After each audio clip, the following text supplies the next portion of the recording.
예배 참석하신 성도님들 앞뒤 좌우 4분 이상씩 인사하도록 하겠습니다.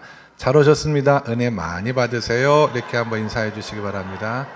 잘 오셨습니다. 네, 은혜 많이 받으시기 바랍니다. 네, 은혜 많이 받으세요. 네.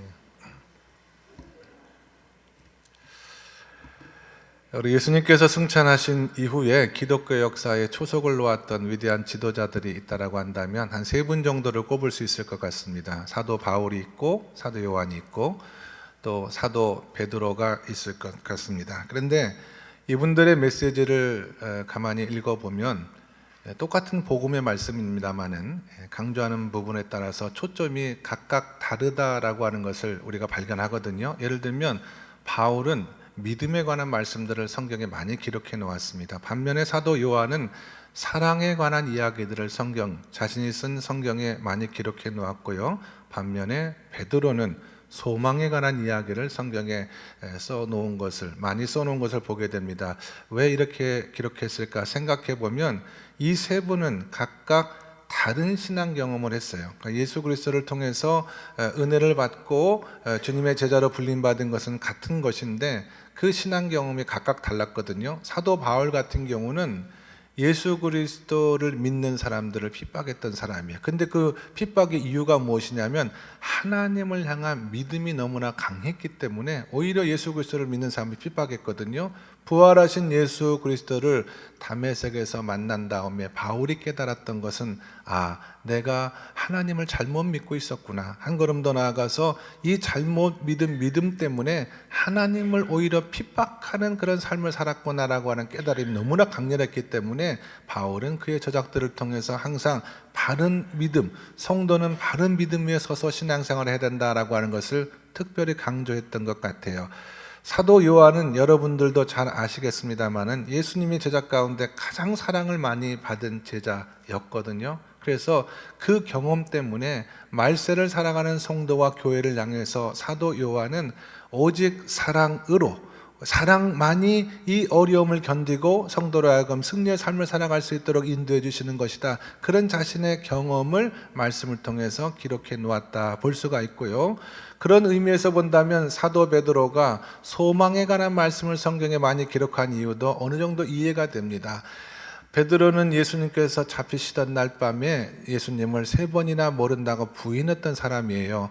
부활하신 예수 그리스도께서 디베레 바닷가에서 베드로를 만나서 내가 나를 사랑하느냐 3번 물으시고 그 마음을 회복시켜 주었기에 망정이지, 만약 그런 과정이 없었다라고 한다면 베드로는 평생 자신을 자책하며 절망 가운데 살아갔을 가능성이 매우 큰 사람이었습니다. 그런데 예수님께서 베드로를 만나 주셨기 때문에 베드로는 새로운 소망의 삶을 살아갈 수가 있어서, 그래서 말세 교회 가운데 성도들 삶을 곁에서 기도하며 지켜볼 때 이 소망이야말로 우리가 이 말세의 때를, 이 고난의 때를 넉넉히 이겨나갈 수 있는 신앙의 큰 비밀이 된다라고 오늘 성경에 기록을 해 놓았다라고 하는 것입니다. 그래서 베드로 전서를 일컬어서 소망의 책이다라고 우리가 말하는 이유가 바로 거기에 있는 거예요. 지금 우리가 고난 가운데 있지만 하나님께서 우리와 함께 하실 그 영광과 비교하면 지금 당하는 고난은 아무것도 아니다. 그리고 우리가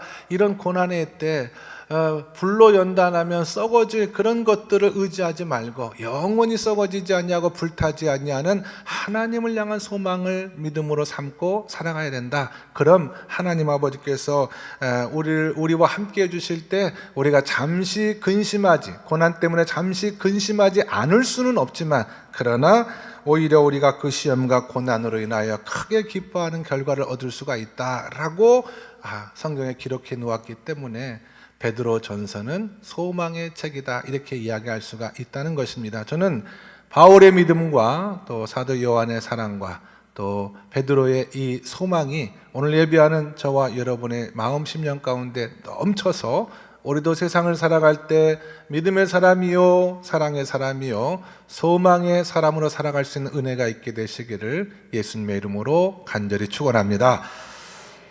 자, 그러면 이 말세 때에 베드로의 가르침을 따라서 오늘 읽었던 베드로전서의 말씀을 중심으로 우리가 어떻게 소망 가운데 살아갈 수가 있을까? 베드로의 교훈은 분명합니다. 이 말세의 때 성도가 소망 가운데 살아갈 수 있는 것은, 하나는 우리가 버려야 될 것은 마땅히 버려야 될 줄 알고, 그 다음에 우리가 붙들어야 될 것, 우리가 취해야 될 것은 온전히 붙들고 그렇게 신앙생활을 해야 된다. 이것이 베드로의 가르침이에요. 그럼 뭘 버려야 되는가? 소망의 삶을 살아가기 위해서 성도가 버려야 될 것이 무엇인가가 14절에 기록이 되어져 있습니다. 여러분 14절의 말씀을 다 같이 읽겠습니다. 시작. 너희가 순종하는 자식처럼 전에 알지 못할 때에 따르던 너희 사역을 본받지 말고. 아멘. 성경에서 알지 못하던 때, 알지 못하는 사람, 알지 못하는 것, 이렇게 알지 못한다라는 얘기가 나오면 그 대상은 언제나 하나예요. 하나님이에요. 하나님. 그러니까 너희가 하나님을 알지 못할 때에 가지고 있었던 세상적인 욕심을 버리라, 그런 뜻입니다. 이게 우리가 소망 가운데 살아가는 삶의 비결이에요. 세상을 향한 욕심, 여기 사욕이라고 기록되어 있는 말씀이 그런 의미거든요. 사사로운 욕심, 세상적인 큰 관심, 이런 것들을 말하는데, 로마서와 같은 다른 성경에 보면은 분명하게 뭐라고 표현하고 있냐면 이것은 바로 세상적인 욕망이다, 이렇게 이야기를 하고 있습니다. 이 세상적인 욕망을 가지고는 소망의 삶을 살아가기가 매우 어렵다는 거예요. 이유가 있습니다, 여러분. 우리가 그리스도 예수 안에 거하면 우리 모두는 새로운 피조물이 되는 줄로 믿으시면 아멘 하시기 바랍니다. 고린도후서 5장 17절에서 바울이 말했죠. 그런즉 누구든지 그리스도 안에 있으면 새로운 피조물이라, 이전 것은 지나갔으니 곧 새 것이 되었다 그랬습니다. 우리는 새로운 피조물이에요. 그럼에도 불구하고 우리가 새로운 삶을 살아가지 못하는 이유가 있다면 그 이유가 무엇일까? 바로 이것입니다. 우리가 새로운 피조물임에도 불구하고 우리 마음속을 지배하고 있는 세상적인 욕심과 세상적인 이런 욕구들이 우리를 지배하는 한 우리는 하나님이 기뻐하시는 새로운 삶을 살아갈 수가 없다라고 하는 거예요. 랄프 레이버라고 하는 소그룹에서는 굉장히 유명한 목사님이 계신데, 이분이 어떤 말을 했냐면, 우리는 하나님을 알기 전에, 그 옛날에 여러분 넉마주의라는 사람도 있는 거 아시죠? 우리가 하나님을 알기 전에 우리는 세상을 살아가면서 이것저것 눈에 보이기에 괜찮은 것들, 돈이 될 만한 것들은 넉마주의가 바구니에 집어서 넣는 것처럼 우리가 우리 마음 가운데 그런 것들을 가지고 살아가고 있다, 그런 이야기를 했어요. 그런 것도 우리가 가지고 살아가고 있거든요. 거기에는 좋은 것들도 있지만 좋지 않은 것들도 매우 많습니다. 신앙이라든지 또 건강이라든지 뭐 정치적인 이런 부분에 있어서 그게 진실이 아님에도 불구하고 거짓된 이런 것들도 우리가 넉마주의처럼 우리 마음껏 다 주워 담아가지고 그걸 또 진실인 줄로 믿고 살아가는 그런 삶을 우리가 살아가고 있기 때문에, 그런 세상적인 것들을 마음속에 두고서는, 그런 세상적인 것들에 대한 욕심을 두고서는 하나님이 기대하시는 새로운 삶을 살아갈 수가 없다. 이게 베드로의 이야기입니다. 일리가 있지 않습니까, 여러분? 우리가 세상에서 잘 살고자 하는 마음 자체가 다 나쁜 것이다 말할 수는 없어요. 그러나 세상에서 잘 살고자 하는 그 마음의 욕심을 유일한 인생의 목표요, 삶의 가치로 삼게 된다면 그때부터는 좀 문제가 생기게 됩니다. 베드로의 표현을 하면 그와 같은 것들은 없어질 것들이고 썩어질 것들이고 절대로 영원하지 않는 것들이기 때문에, 그런 것들을 우리 삶의 가장 중요한 가치로 삼게 된다면 어떻게 새로운 피조물로서의 삶을 살아갈 수가 있겠느냐. 마음속에 있는 그와 같은 것들, 버려야 될 것, 특별히 세상적인 욕심, 세상을 향한 욕망을 다 과감하게 버리실 수 있는 저와 여러분 모두가 될 수 있기를 주님의 이름으로 간절히 축원합니다. 그래야 소망의 삶을 시작할 수가 있기 때문에. 그러면 우리가 취해야 될 것은 무엇이냐? 다시 14절과 15절의 말씀을 보도록 할게요. 14절과 15절 시작.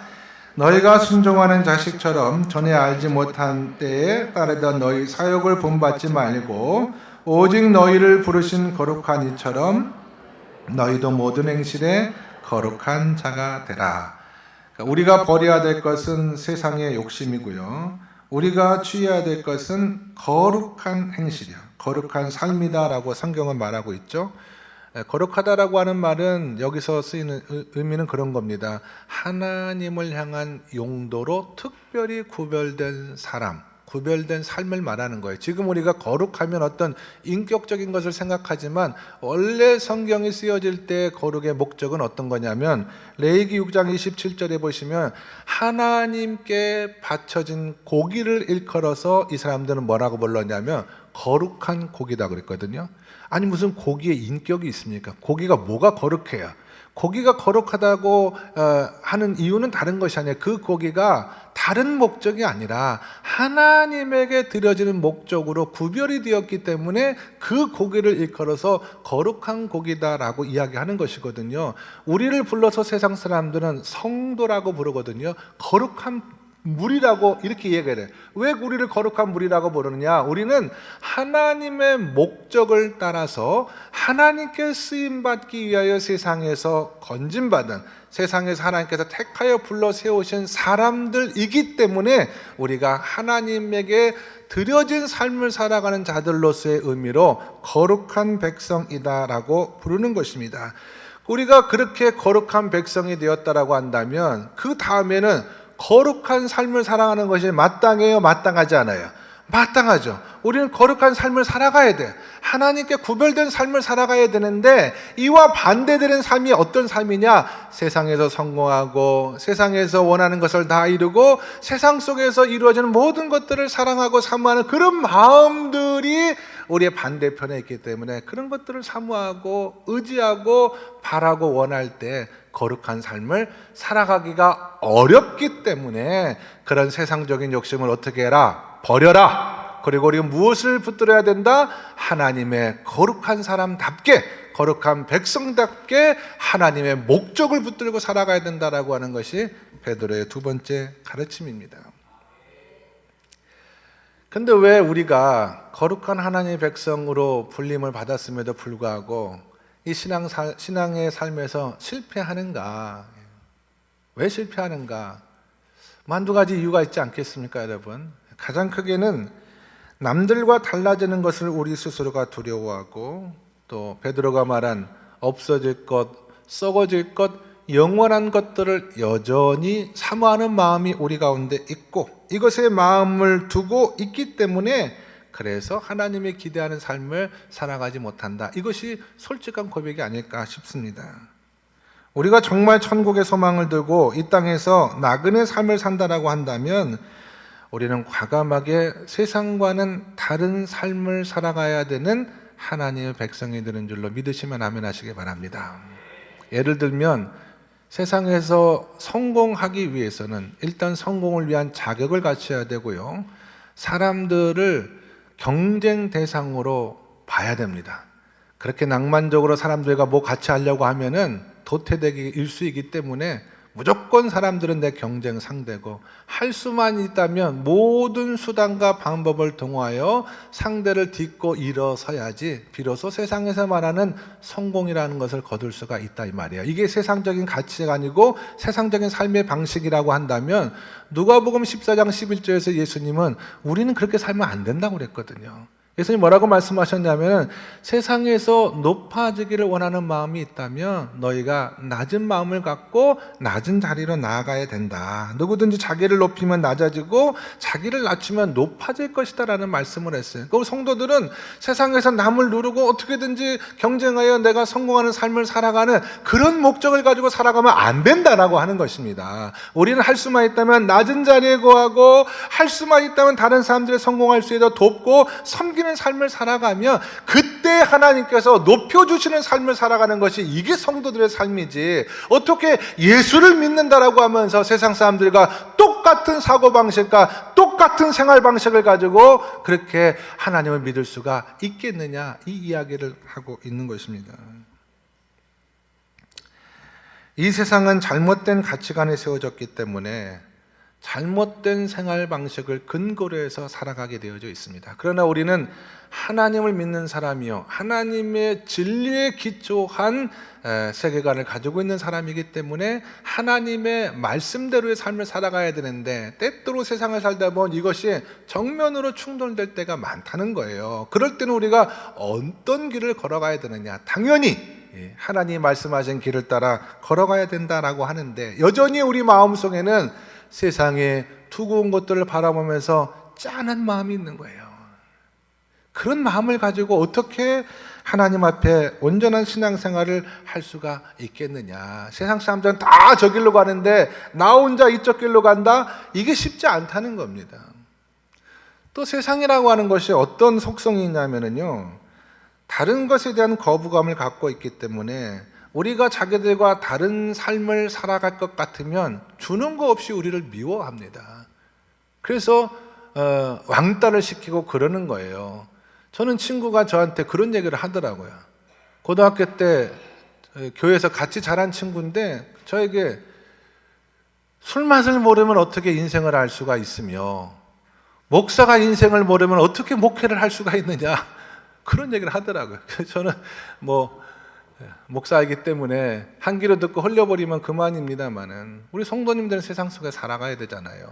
직장 생활도 하고 세상의 삶을 살아가기 때문에 간단치는 않겠다라는 생각을 해요. 우리가 예수를 믿고 믿음 가운데 살려고 하면 정말 세상이 우리를 가만두지 않습니다.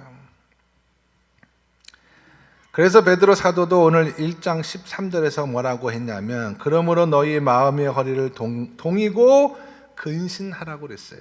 그 말은 마음 단단히 먹으라는 겁니다. 새번역 성경에서는 이 베드로 전서 1장 13절을 어떻게 번역해 놓았냐면, 정신을 차리고 마음을 단단히 먹고 집중하라. 신앙생활은 그렇게 하는 것이다. 정신 번쩍 차리고 세상 한복판에서 마음을 단단히 붙들고 집중해서 신앙생활하지 않으면 세상의 흐름과 풍족 가운데 우리는 휩쓸려 버릴 가능성이 매우 크다라고 하는 것입니다. 그래서 하나님의 백성답게 세상에서 믿음의 삶을 살아가기 위해서는 저는 성도들에게 좀 과감한 결단이 있어야 된다고 믿어요. 과단성이 있어야 됩니다. 맨날 저쪽 보고 부러운 마음을 가지고 신앙생활 하면은요, 그것 자체, 여러분 세상에 그런 말 있잖아요. 부러우면 뭐 하는 거다? 지는 거예요, 지는 거. 그런 거 잘 아시네. 세상에도 너무나 부러운 마음을 가지고 있으면은 그건 신앙과 믿음에서 지는 겁니다. 로마서 12장 2절에서 바울이 이런 유명한 말씀을 성경에 기록해 놓았어요. 너희는 이 세대를 본받지 말고 오직 마음을 새롭게 함으로 변화를 받아 하나님이 선하시고 기뻐하시고 온전하신 뜻이 무엇인가를 분별하도록 하라 그랬습니다. 하나님의 가치관 위에 믿음을 세워라라고 하는 거예요. 하나님의 가치관 위에. 우리는 세상과 다른 것을 불안해할 것이 아니라 세상과 우리가 같아지는 것에 대해서 불안해해야 되는 거예요. 제가 최근에 목회하면서 깨달은 것이 참 하나님의 일이라고 하는 것이 말이죠, 이게 아무 방해도 없고 아무런 이런 것도 없이 매일매일 하나님 일에 잘 되는 것 같잖아요. 그럼 그게 잘 되는 거예요? 잘 되지 않는 거예요? 잘 되지 않는 거예요. 그 생각이 딱 들어가는 거예요. 하나님 일을 내가 하려고 마음을 먹었는데 여기저기서 왜 그렇게 하냐, 이렇게 하냐, 뭐라 그럴까요? 반대도 있고 하면 그때 깨달은 것이 이게 제대로 가는 길이다. 하나님이 기뻐하시는 길이다. 그런 깨달음이 딱 오는 거예요. 여러분 세상에서 내가 돈을 벌고 싶은 마음, 돈을 많이 벌어서 성공하고 싶은 마음이 있는데 내가 돈 벌 만한 방법이 마땅하지 않고 실력이 별로 없는 것 같으니까 신앙으로 한번 성공해보자 해가지고 하나님 기도를 통해서 돈 많이 벌게 해주세요. 이렇게 하는 것이 아니라는 거예요. 겉만 바뀐다고 우리가 그리스도의 제자가 됩니까, 여러분? 속이 바뀌어야지. 마음을 새롭게 함으로 변화를 받아 가치관이 바뀌라는 거예요. 하나님의 세계관과 하나님의 가치관과 하나님의 인간관으로 바뀌지 않고서는 우리가 세상에서 구별된 삶을 살아갈 수가 없다. 그 이야기를 베드로가 하고 있다라고 하는 것입니다. 가치관을 바꾸지 않고 가치관을 그대로 두고 생활 방식만 바꾸려고 한다면 그게 되지도 않을 뿐더러 될 수도 없다라고 하는 거예요. 이게 베드로의 교훈인데 제가 좀 성경을 쭉 읽으면서 베드로전서가 이게 표현이 쉽지가 않습니다. 제가 이렇게 설명을 해 주어야지 여러분이 그 말이구나 이렇게 아시지 사실 표현이 쉽지는 않거든요. 그래서 중요한 것은 뭐냐면 베드로가 이 말씀을 지금 기록하고 있는 마음이 어떤 마음인가, 요거를 여러분이 아시면은 조금 성경에 대한 이해가 쉬워질 것 같다는 생각이 드는데, 베드로가 지금 무슨 얘기를 하고 싶어 하는 거냐면 이 얘기입니다. 우리가 하나님의 자녀가 되고 구별된 하나님의 백성이 되었다라고 한다면 하나님은 우리에게 놀라운 특권을 주신대. 우리가 하나님의 자녀가 되었다는 이 특권, 그리고 우리가 죽으면 천국에 갈 수 있다는 특권, 우리가 세상을 살아가면서 하나님 앞에 아무 데서나 기도하더라도 하나님은 우리의 기도를 외면하지 않고 무시하지 않고 우리의 기도를 응답해 주신다라고 하는 이 특권이 얼마나 놀라운 특권인가를 알고 살아가라고 하는 그 얘기가 지금 베드로가 하고 싶은 가장 중요한 속마음인 거거든요. 우리는 집사님 오늘 죽으면 천국 갈 확신이 있어요? 라고 물어보면 아멘 이렇게 얘기를 해요. 근데 그렇게 아멘이라고 말하면서 오늘 내가 죽으면 천국에 갈 수 있다는 이 특권이 얼마나 놀라운 특권인가를 잘 모르면서 아멘한다 이 말이에요. 베드로가 그 얘기를 하고 있는 거거든요. 나그네와 같은 이 세상을 살아갈 때 우리 성도가 하나님의 자녀가 된 이 특권, 하나님의 자녀로서 누릴 수 있는 놀라운 특권이 얼마나 귀하고 놀라운 특권인지 알면 너희가 어떻게 그렇게 영원하지도 않고 부질없는 세상의 것들의 마음을 빼앗기고 그렇게 신앙생활할 수가 있겠느냐, 이 이야기를 지금 베드로가 하고 있는 것입니다. 이 엄청난 특권이 그냥 주어진 건 아니죠, 여러분. 엄청난 특권일수록 엄청난 값을 지불하고 주어지지 않았겠습니까? 18절과 19절의 말씀을 같이 읽어보도록 하겠습니다. 18절과 19절의 말씀 시작.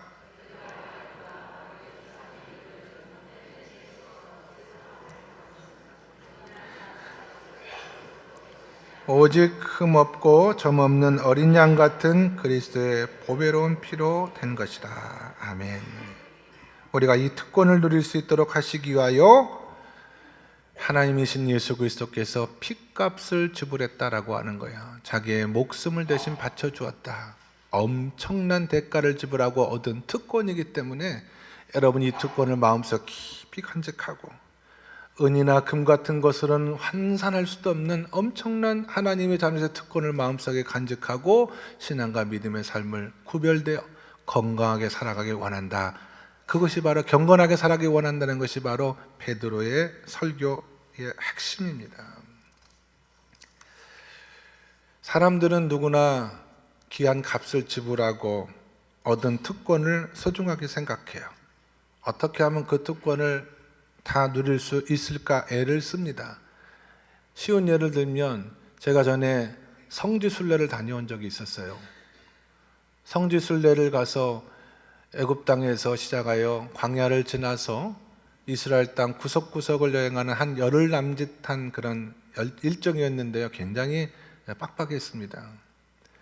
하루 일정을 마치고 숙소에 돌아와서 잠자리에 들어가기 전에 마지막 가이드가 헤어질 때 하는 말이 항상 있었어요. 그게 뭐냐면 내일은 4, 5, 6입니다. 이렇게 하고 가요. 뭔지 아세요, 여러분? 내일은 4, 5, 6 새벽 4시에 일어나서 5시에 아침밥을 먹고 6시에는 버스를 타셔야지 내일 일정이 가능합니다. 이거예요. 예? 그리고 어떤 날은 내일은 5, 6, 7입니다. 그래요. 같은 거예요. 새벽 5시에 일어나서 6시에 밥 먹고 7시에는 버스를 타야 된다. 그런 일정이었거든요. 버스를 타고 가다 보면 내리세요 가이드가 그래. 내리면은 이름 있는 어떤 유적지 같은 데거든요. 그럼 사진 찍으세요. 그럼 사진을 막 찍어야 돼. 한참 찍다가 보면 버스 타세요 그러거든요. 그렇게 버스를 타고 그 열흘간의 일정을 소화했다 이 말이에요. 그럼에도 불구하고 사람들 불평하지 않아요. 힘들다고 뭐라고 하지 않습니다. 왜냐하면 그 여행을 위해서 대가를 지불했거든요. 여러분, 우리가 평생 성지순례 갈 수 있는 기회가 몇 번이나 있겠어요. 시간을 들여야 되잖아요. 또 내가 열심히 번 돈으로 혹은 자식들이 땀 흘려 번 돈으로 다녀오라고 보내주었기 때문에 그 성지순례 일정에 비용을 지불하고 참가하실 것이기 때문에 우리는 할 수만 있다면 최선을 다해서 그 일정에 참여하는 거예요. 여행을 하는 사람도 그렇게 살아간다 이 말입니다. 여행을 하는 사람도. 그런데 우리는 이 나그네와 같은 세상 한복판에서 하나님의 거룩한 자녀의 삶을 살아가고 있지 않습니까? 그리고 그것도 그냥 살아가는 것입니까? 그리스도 예수께서 값 값비싼 피를 흘려주심으로 말미암아 우리를 하나님의 거룩한 백성으로 불러주신 그런 믿음의 삶을 우리가 살아간다 이 말이에요. 이게 얼마나 놀라운 특권입니까 여러분? 하나님을 아버지라고 부를 수 있는 이 놀라운 특권, 그리고 그 하나님 믿음으로 말미암아 오늘 죽어도 우리는 천국에 갈 수 있다는 놀라운 특권을 가졌어요. 유명한 스님들이 평생을 수도합니다. 눕지도 않고 자지도 않아요. 서서 앉아서 그렇게 수도하는 그런 스님들에게 스님 오늘 죽으면 극락 갈 수 있나요? 라고 물어보면 모른다고 대답을 해요. 모른다고 대답을 합니다. 그러나 우리는 하나님 아버지의 자녀된 이 특권을 가지고 믿음을 따라 이 세상을 살아가기 때문에 오늘 우리는 죽어도 하나님으로 말미암아 영원한 나라에 들어갈 수 있고, 우리가 하나님 나라에 들어가면 하나님이 우리를 위로해 주신다라고 성경은 약속을 하고 있어요. 우리의 눈에서 흐르는 모든 눈물을 씻어주시고 다시는 눈물 나는 거나 애통하는 거나 곡하는 것이 없는, 처음 것은 다 기억되지 않는 영원한 하늘나라의 삶을 우리로 인도해 주시고, 그것뿐만이 아니에요. 여러분, 세상을 살아가는 날들 동안에 우리가 기도하면 하나님께서 병도 낫게 해주시고, 우리가 자식들을 위해서 눈물로 기도하면 하나님께서 응답도 주시고, 어려운 형편 가운데 거하지 않도록 날마다 눈동자같이 보호해 주시고, 매일의 삶을 우리 가정을 지켜주시고 인도해 주시는 이런 하나님의 보호와 은혜 가운데 거하는 이런 놀라운 특권을 가지고 살아가는 우리 성도들, 그런데 아직도 이 특권이 가지고 있는 고귀한 것을 알지 못하고 정말 썩어질 것들, 영원하지 않은 것들, 내일이면 다 사라질 것들을 마음으로 소망하며 살아가는 그런 삶을 살아가서는 안 되지 않겠느냐. 이게 베드로의 고백이라고 하는 거예요. 말씀의 결론, 이스라엘 백성들이 약속의 땅, 적과 꿀이 흐르는 가나안 땅에 들어갔는데 결국 그 땅에서 그들은 축복 대신에 멸망의 삶을 살아갔다. 성경의 기록이죠. 그들이 왜 이스라엘 그 적과 꿀이 흐르는 땅에서 멸망을 당할 수밖에 없었을까? 그 백성들이 하나님 예배하지 않는 백성들이 아니에요. 이스라엘 백성들은 멸망하는 날까지 단 한 주일도, 단 한 번도 하나님을 향한 예배를 중단한 적이 없었어요. 그런데 왜 멸망했어요? 그들은 하나님을 예배하는 마음도 있었지만 그 마음의 절반은 뭐냐면은 가나안 땅의 사람들이 살아가는 그 삶의 부요로운 축복들을 사모하는, 절절하게 사모하는 마음 한구석에 또 있었던 거예요. 예수님의 표현으로 한다면 하나님과 세상을 겸하여 섬기고 하는 이런 마음을 가지고 있었기 때문에 결국 멸망한 거예요. 이게 가능하지가 않은 것이거든요. 한국 교회가 여러분 어려운 시절을 보내지 않았습니까? 그리스도 예수를 만나기 전에 이 땅은 어둠 속에 있었어요. 그런데 예수를 만나고 복음을 듣고 이 땅에 많은 어머니들이, 이 땅에 많은 성도들이 눈물로 하나님 앞에 기도했습니다. 하나님, 우리도 잘 되게 하시고 우리 자식들도 잘 사는 자식이 되게 해달라고 우리가 얼마나 많이 기도했어요. 그래서 하나님의 축복을 받아서 이제 교회들마다 하나님의 은혜가 넘치고 자식들이 잘 되는 은혜를 경험했다 이 말입니다. 적과 끓이 흐르는 땅을 우리가 살아가고 있는데 중요한 것은 무엇이냐? 우리에게도 멸망의 조짐이 보인다는 사실이에요. 적과 꿀이 흐르는 이 가나안 땅 한복판을 살아가는 우리에게 경건의 모양은 있지만 경건의 능력은 다 사라지는 거예요. 하나님을 사랑한다고 입술을 고백하지만 하나님을 향한 진실된 믿음과 능력이 사라지는 교회, 여러분 한국 교회는 어쩌면 하나님과 동행하지 않는 교회, 하나님을 사랑한다라고 하면서 세상을 더 많이 사랑하고 있는 교회가 되지 않는가, 그런 생각 우리가 하지 않을 수가 없다라고 하는 것입니다. 오늘 베드로 전서 1장의 말씀, 다소 해석하고 설교하기 쉽지 않은 본문이지만 여기서 베드로가 하고 싶은 말씀의 핵심은 이겁니다. 성도요, 교회요, 두 마음을 버리시라는 거예요. 두 마음을 버리고 세상을 향한 욕심의 마음을 버리고 하나님을 향한 거룩한 그 한 마음만 붙들어라.